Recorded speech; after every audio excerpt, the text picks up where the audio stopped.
नमस्कार, मी Vishwajit. News अनकटच्या sports अपडेटमध्ये आपलं स्वागत. जाणून घेऊयात क्रीडा विश्वातील काही महत्त्वाच्या घडामोडी. मध्य प्रदेश लीग अर्थात MPL स्पर्धेच्या दुसऱ्या पर्वाला 12 जून पासून सुरुवात होणार आहे. सिंधिया कप 2025 नावाने ही स्पर्धा भरवली जाते. यावेळी पुरुष आणि महिला असे दोनही संघ या स्पर्धेत सहभागी होणार आहेत. 12 जून पासून 23 जून पर्यंत ही स्पर्धा रंगणार आहे. महिलांचा अंतिम सामना 23 जून तर पुरुषांचा अंतिम सामना 24 जून रोजी होणार आहे. मात्र त्याआधी मध्य प्रदेश लीगनं एका समारंभात आगामी हंगामासाठी सर्व 10 फ्रँचायझी संघांच्या जर्सीचं अनावरण केलंय.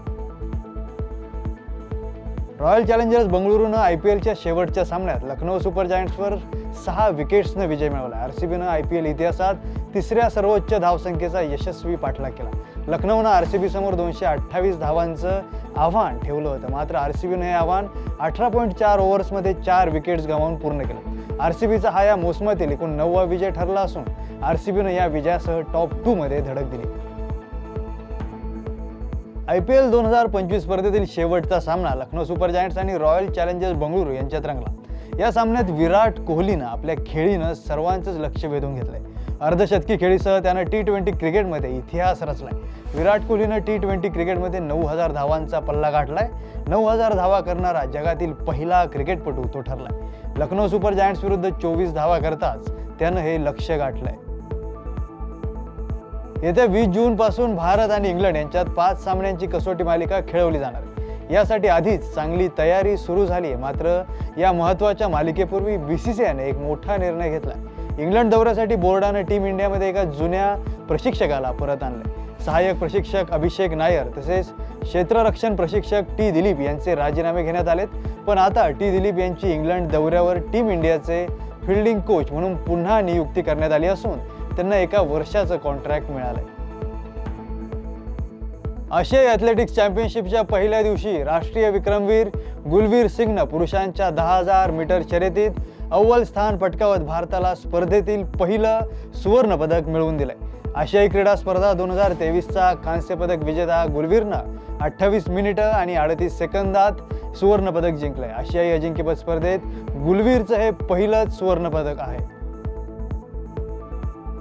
स्वित्झर्लंडमधील नॉटविल वर्ल्ड पॅरा ॲथलेटिक्स स्पर्धा पार पडली. यामध्ये भारताचे महेंद्र गुर्जरनं त्यांच्या नावावर विश्वविक्रम प्रस्थापित केलाय. पुरुषांच्या भालाफेक F42 या कॅटेगरीमध्ये महेंद्र गुर्जर याने रेकॉर्ड नावावर केलाय. या स्पर्धेमध्ये महेंद्र गुर्जरनं 61.17 मीटर भाला फेकून सुवर्ण पदक जिंकलंय.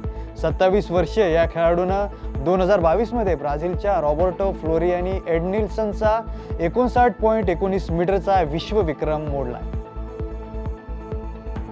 फ्रेंच ओपनमध्ये काल गेल मोनफिल्सनं सामना जिंकत इतिहास रचलाय. या अनुभवी खेळाडूनं बोलिव्हियाच्या ह्युगो डेलियनचा रोमांचक सामन्यात 4-6, 3-6, 6-1, 7-6 आणि 6-1 असा पराभव केलाय. 2015 नंतर पहिल्यांदाच मोनफिल्सनं 2 सेट पिछाडीवरून पुनरागमन केलं. आता त्याच्याकडे रोलँड गॅरोस इथं सर्वाधिक 5 सेटमध्ये एकेरी सामने जिंकण्याचा ओपन एरा विक्रम आहे. तसेच मोनफिल्सनं यानिक नोवाच्या स्पर्धेत फ्रेंच खेळाडू म्हणून सर्वाधिक विजय मिळवण्याच्या विक्रमाची बरोबरी केली. सर्बियाचा नोवाक जोकोविच, जर्मनीचा अलेक्झांडर झ्वेरेव यांनी पुरुष गटात तर महिला गटात कोको गॉफ आणि जेसिका पेगुला या अमेरिकन खेळाडूंनी अपेक्षेप्रमाणे French open grand slam tennis स्पर्धेत विजयी सलामी दिली आहे. 6व्या मानांकित नोवाक जोकोविचनं सलामीच्या लढतीत अमेरिकेच्या मॅकेन्झी मॅकडोनाल्डचा 6-3, 6-3 आणि 6-3 असा धुव्वा उडवला. तर तृतीय मानांकित अलेक्झांडर झ्वेरेवनं अमेरिकेच्या लर्नन टिएनचा 6-3, 6-3 आणि 6-4 असा सरळ सेटमध्ये पराभव करून आपल्या अभियानास प्रारंभ केलाय. या बातमीसह स्पोर्ट्स अपडेटमध्ये इथेच थांबूयात. पाहत रहा न्यूज अनकट.